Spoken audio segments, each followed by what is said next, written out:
Last two questions. Amanda Seals, a very well-known figure in the culture. She recently did a debate with, I believe, 20 or 25 conservatives.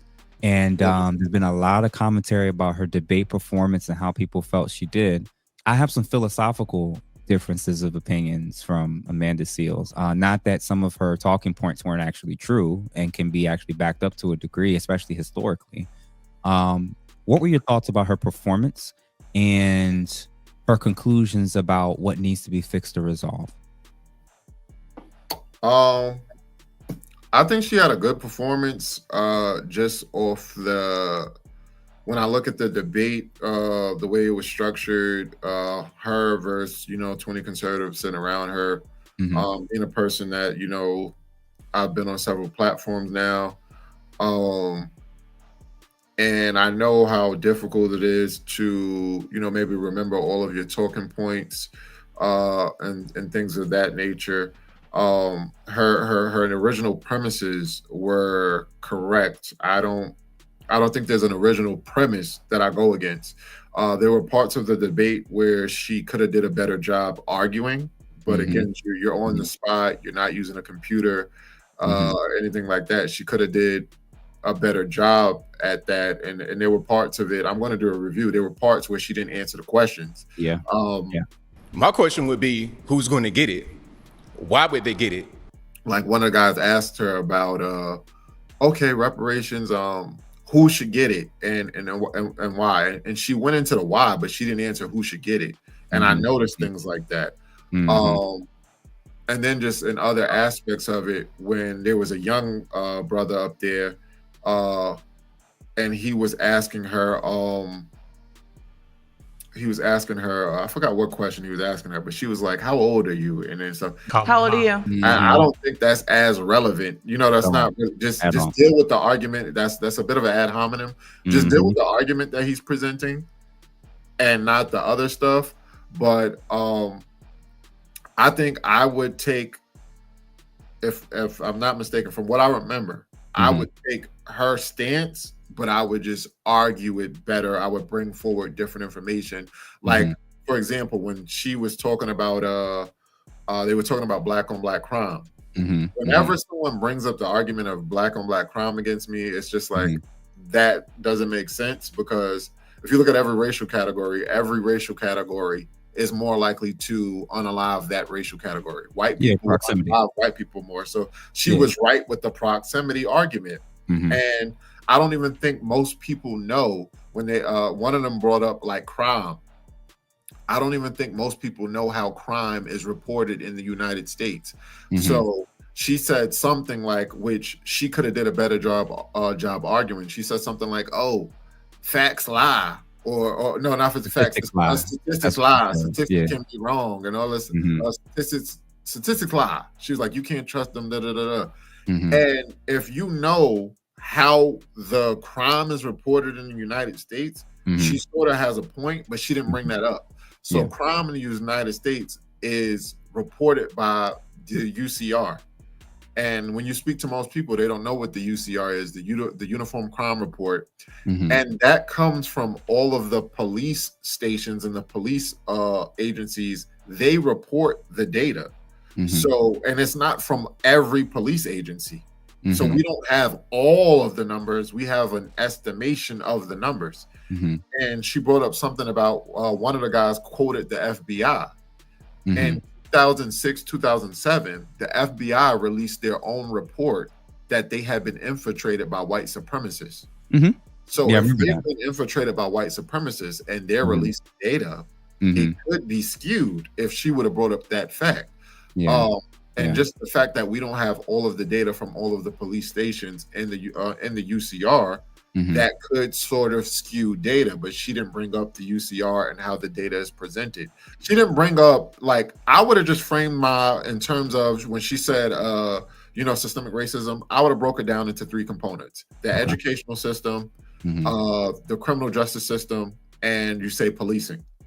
So if you look at, say, the criminal justice system with Hmm. sentencing, Hmm. black people get sentenced differently than their white counterparts. They're more likely to get more time for the same crime. Black people are more likely to be sentenced to death row. These are all things that people can look up. You could go on deathpenalty.gov and look up all of this data that shows systemically there's racism there. Yeah. Then policing, how Black people get pulled over more, how Black people are still 3 times more likely to get unalived or shot or harmed by a police officer when they're unarmed in comparison to their white counterparts.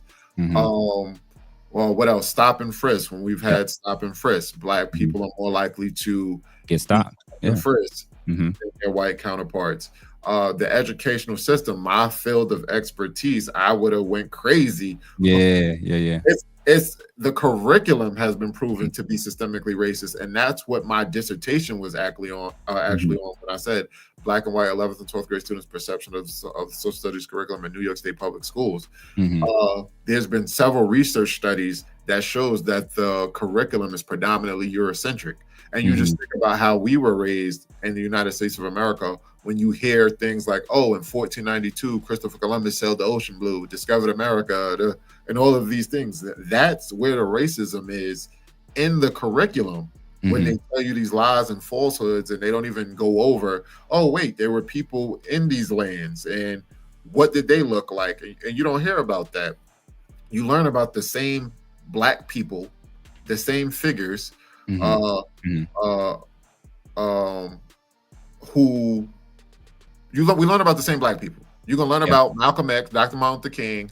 They're gonna throw in Harriet Tubman, Frederick Douglass, and maybe Jackie Robinson, and that's it. They don't give you full context. They don't tell you about our greatness. They don't tell you about the great aspects of things that we do. They don't make all of the founding fathers. They don't tell them in their true form. They make Abraham Lincoln seem like a hero.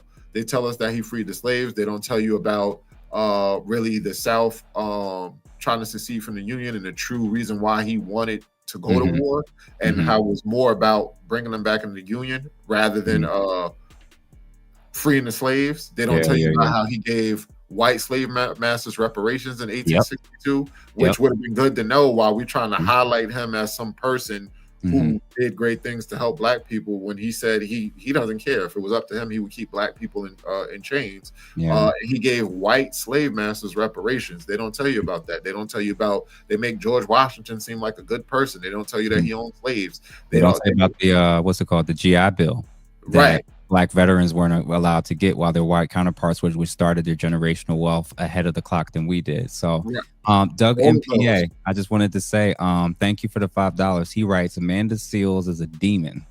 She's the worst of Black women in the United States. She tried to falsely accuse Myron Rowley because he turned her down. No, it's Myron Rolle. Myron Rolle, okay. Myron Rolle. And I'm not a fan of Amanda Seales. That's like, I've done several. I did it when she did that. You know who Myron Rolle is? Is he an athlete? He was an athlete, and now he's a neurosurgeon. Got you. I heard about it, but I never like really looked. I don't like Amanda Seales. I'll never forgive her for doing that, because she literally said, I don't have empirical evidence, but he's doing things that's not okay with women. Like, why would you say that? You have no evidence. He's a Black man, so I'll never forgive her. Me being a Black man. Even if she came out tomorrow and said, "Oh, sorry, I apologize for saying it," because then I wouldn't think it's genuine. So at this point, it's too late. I'm not a fan of her, but for the reasons I said, I think she did well. She did good. I would have brought up, like I said, I would have just made it real clear. Brought up 3 bullet points. Okay, educational system, policing, criminal justice, and brought up the facts that I brought up. There's other variables. I don't know how long she was there. She could have been a little nervous, could have had some jitters.